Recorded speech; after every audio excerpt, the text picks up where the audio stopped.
Christian for KaijuPop.com, and I am heading towards a crack in the ground in Steve Jackson's Sorcery. A little bit of an older iOS game, this.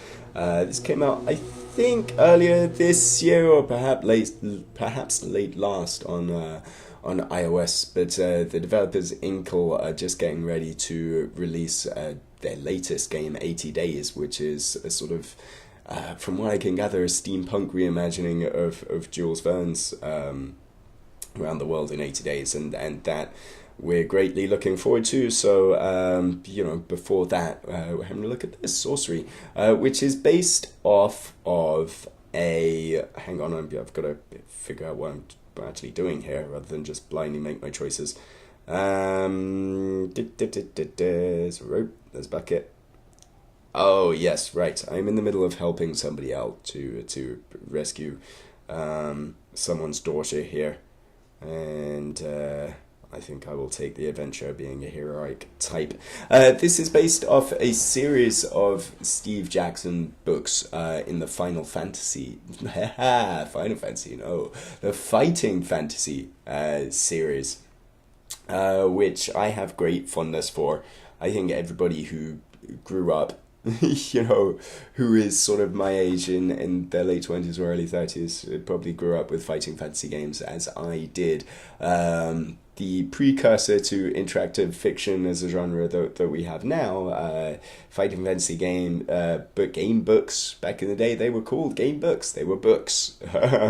And you would read them in much the same way as the text is appearing here. So I'll give you the gist of it in case this is too small on your monitor. So yeah, I'm being stepped into a basket, lowered into this cave. So watch the darkness from your shoulder, Janman, as we're in trouble now. You hit the floor with a thud, peer into the darkness, and so I am basically...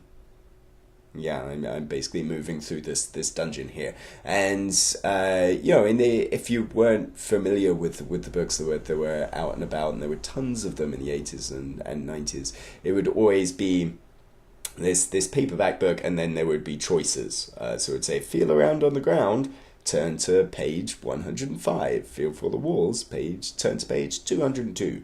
And then you would go there, and then you would have a look at it, and you go, ooh, I don't like that, and then you would turn back and cheat and do it all over again.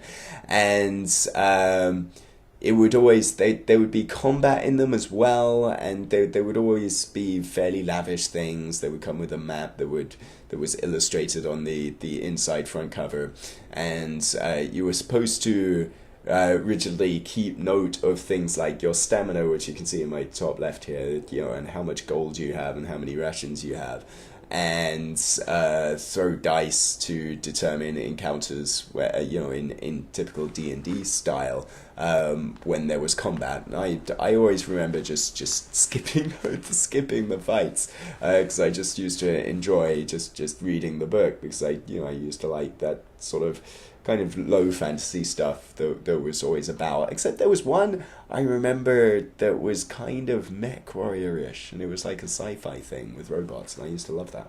But there's a drywood sword, tinderbox. You can get that. Curse whoever hit you, or light the torch. Yeah, so now I can move around. So the trick with this is Inkle, who are a Cambridge-based studio, which was where I grew up playing these Final Fantasy games. Funnily enough, I keep on saying Final Fantasy games, fighting fantasy. What they've done, or their approach to turning this into an iOS app, is to almost have the text and then have all the things like the map and the fighting be automated. And obviously they're keeping track of stamina and things like that. But the way it feels to me, it almost feels like a second screen experience on TV, where, occasionally it will say, refer to the map, and then you can, rather than picking out choices to say which direction should I go left or should I go right, which happens sometimes, occasionally it will just pop up on the map and you've got a visual idea of where you've been and where you're going. So it's very light in terms of what it's doing from a video game sense, but that's not the point. It's sort of taking the text that they have and really augmenting it so it fits really, really well on the on a touchscreen format, which is awesome. Large cabin, wide and deep, passive raised, an uneven rockfall at the far end of the cabin. You hear a murmur and listen by the rocks.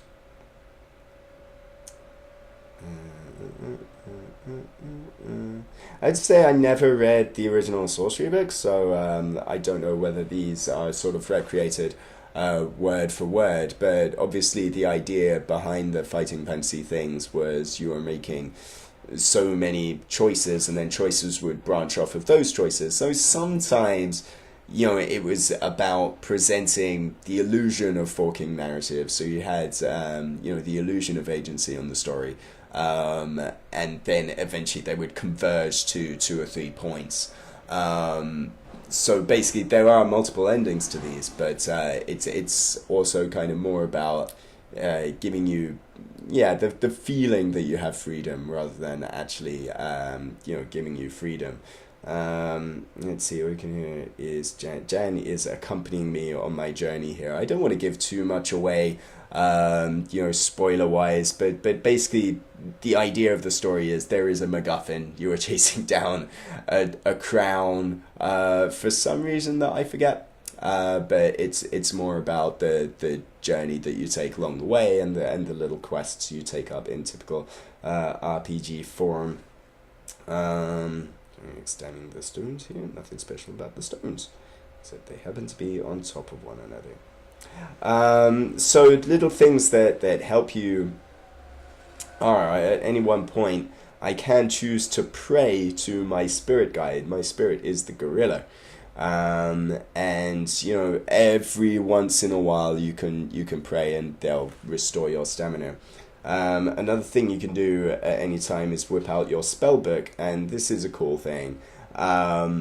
There's different spells that each have different effects and cost different amounts of stamina, or different things that are in your inventory, and some of them help you in combat, and some of them actually sort of clear the way for you, or illustrate, if you're sort of stuck in a particular circumstance, you want to know which route is the safest route through a dungeon, then you can cast a spell to help out with that.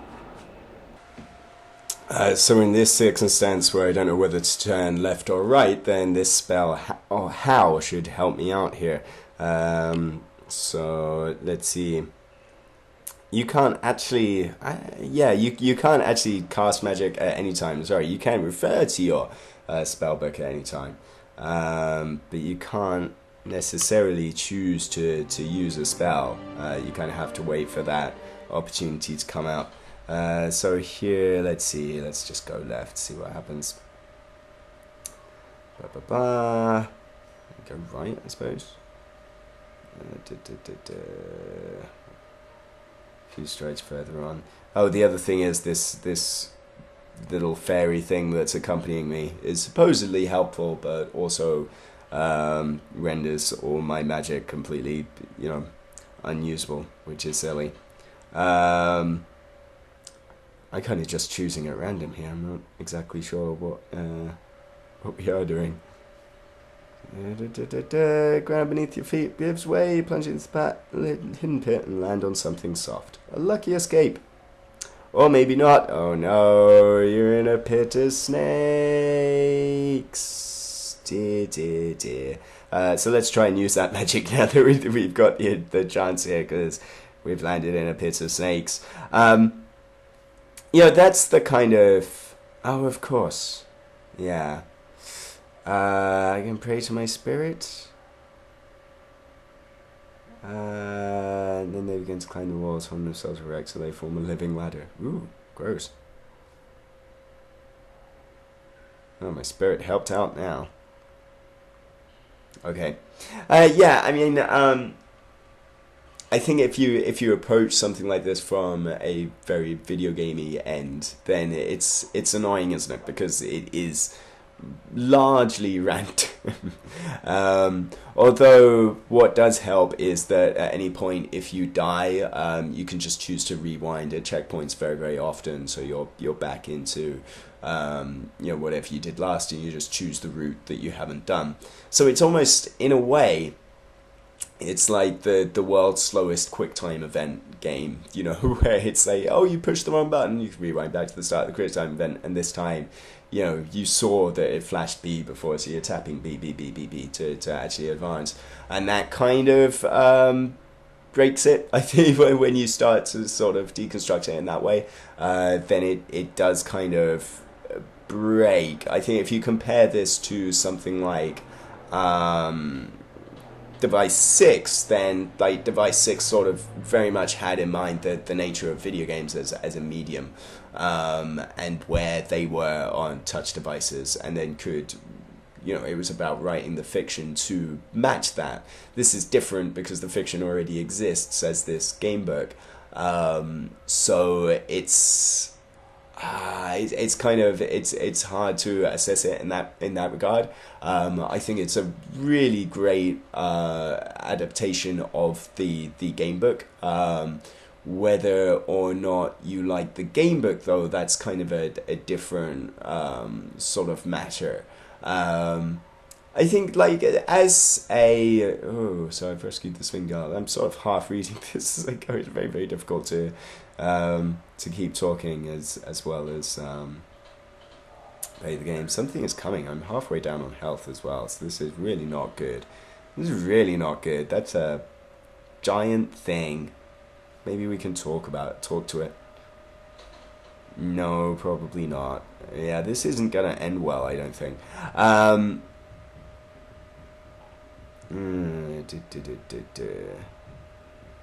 Yeah, I mean, this is a shit.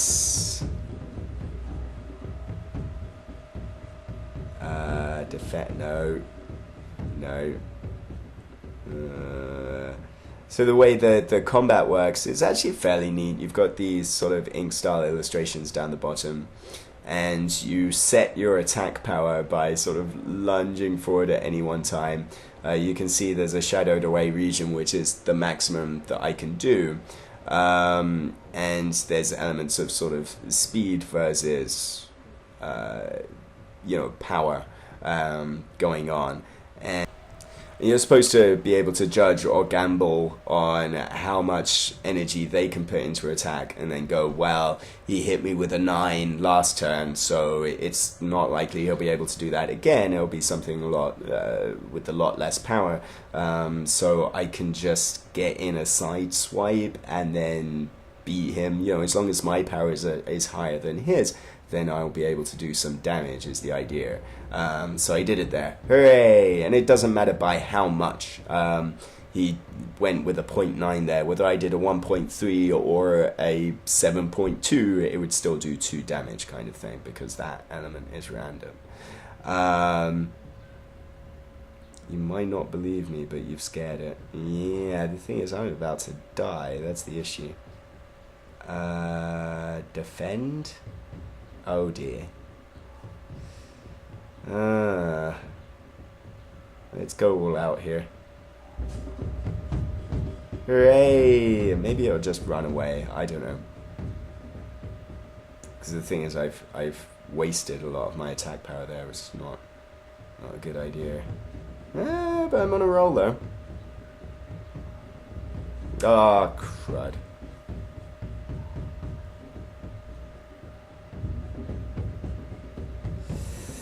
Whether I got a chance here or not.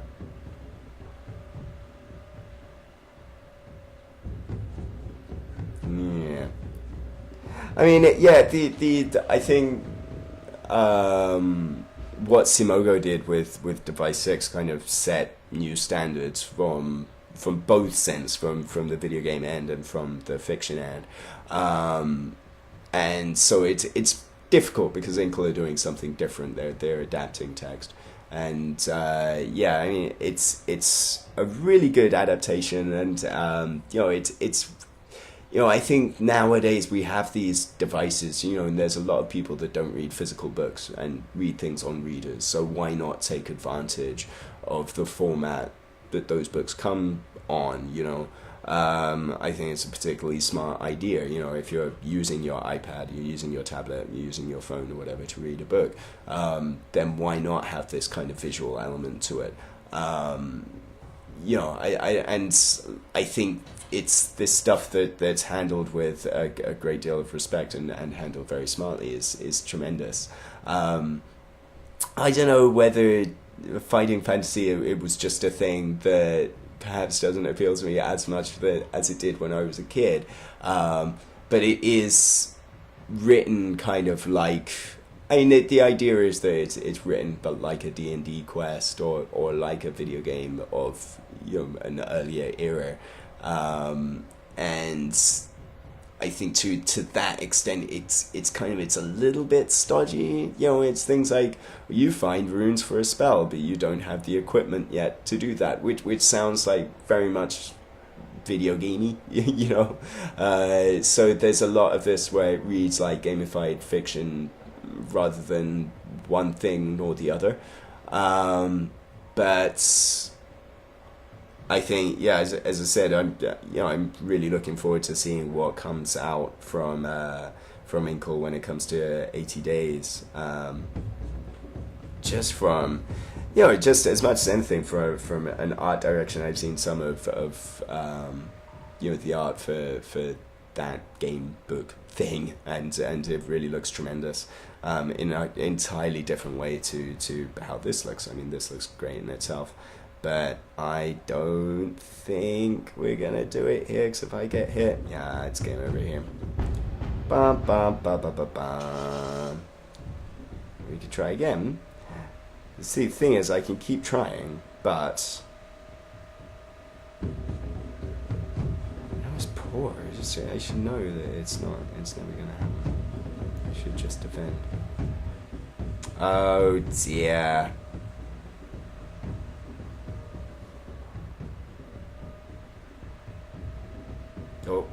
Oh, doing alright. We're doing alright. That was a bad start, but we're not doing too badly. Yeah, maybe not.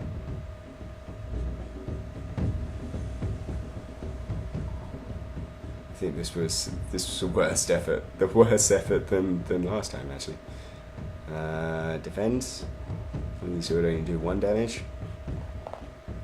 And then attack.